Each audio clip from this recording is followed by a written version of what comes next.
สวัสดีเจ้านางสาวสังวาลชมพูจานักศึกษาหลักสูตรปรัชญาดุษฎีบัณฑิตสาขาวิชาคหกรรมศาสตร์มหาวิทยาลัยราชภัฏพิบูลสงครามขอนำเสนอการประกอบอาหารไทยลือจากภูมิปัญญาท้องถิ่นของกลุ่มชาติพันธุ์ไทยลือจังหวัดลำพูนสวัสดีเจ้า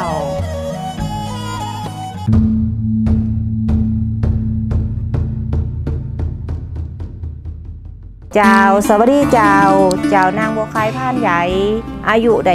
63 ปีวันนี้จะมานำเสนอเรื่องปลาแอปความเป็นมาของอันปลาแอปเนาะสมัยตะก่อนนี่ปลานี่มันมีหน้ากันกลางตุงกลางหน้าเปิ้นเยกไฮเยนามื้อแลงมาเสร็จแล้วก็เปิ้นก็อีได้ปลาได้ปูมากลับมาบ้านกันแล้วก็เปิ้นก็มันเหลือจากแกงอย่างอื่นเปิ้นก็เก็บไปมื่นเมื่อไหร่นะมันเป็นของสดแล้วเปิ้นก็เลยเอามาปลาแอปกันปลาแอปเนี่ยกินได้หมดอันสมัยนาคุณเฒ่าสมัยหน้าเนาะมันมีพี่ทรงละดูกำปิ้นปลาหน้ามันก็ได้กินทรงเปิ้นยาไฮเยนาแล้วก็เสร็จจากมันมีน้ำในกลางหน้าเปิ้นก็เอามื่อในน้องก้าในห้องเมืองก้าน้ำไม่ขังอยู่มื่นเปิ้นก็มาเสาะมากินเวลาน้องแหงแล้วก็เปิ้นก็จะใจปลาที่อื่นมาแอปก็ได้คือปลานิ่นก็ได้เปิ้นก็เอามาเสริมกินกันโทไปเป็นอาหารหลักของอาหารบันทิไตลือเฮาปลาแอปนี่มันเป็นอาหารสุขภาพค่ะเป็นปลาทอดนี่มันจะมีไขมันสูงแล้วก็เฮามาเป็นปลาแอปนี่มันมีไขมันดีต่อสุขภาพคุณที่เป็นเบาหวานความดันก็กินปลาเนี่ยมันจะดีต่อสุขภาพมากๆเลยส่วนผสมของปลาแอปนี่ก็มันจะมีพริกเครื่องแกงนี่นะพริกแห้งขมิ้นตะไคร้หอมเต้มหอมแดงเกลือนิดหน่อยรากผักชีแล้วก็มีผักกำกอปลาเนี่ยเอามาจากปลาตองหน้ามีปลาลิ้มปลาสะเด็ดปลาซิวแล้วก็ปิ้นปลาโคตรตัวใหญ่เอามาผสมกันนี่นำพริกแกงที่ตะกี้นี่เอามาโขลกรวมกันหมดเลยโขลกของมันละเอียด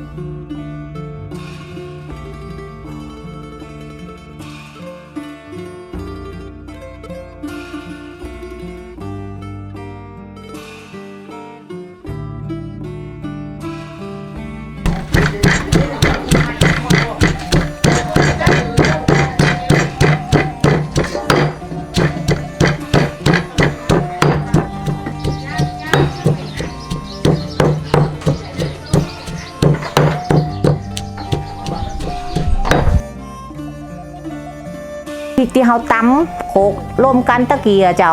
ก็เอามาใส่ถุยใบใหญ่หน่อยนึงมาคูนถึงมันเข้ากันแล้วก็เอาปลาลงคูน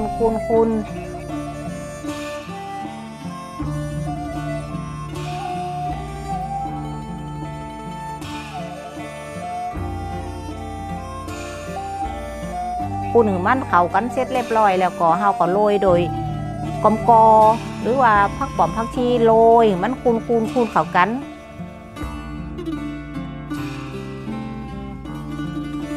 สำเร็จแล้วก็เราก็เอาตองมาวางสีตองถึงมันสวยงามหน่อยมาวางแล้วก็เอาปลาใส่แล้วก็แอบแล้วก็แมส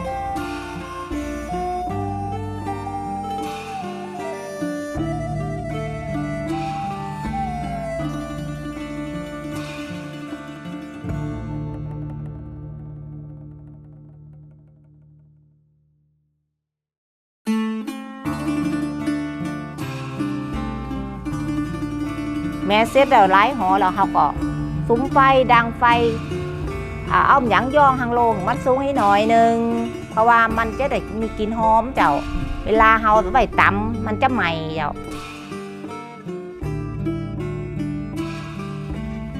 รสชาติของแอปมันก็จะมีรสเผ็ดนึงหน่อยเผ็ดแล้วก็เค็มออกหน่อยนึงหวานจากปลาหน่อยกินหอมจากใบตองเวลาเอามาพิ้งนี่ใบตองมันจะออกหอม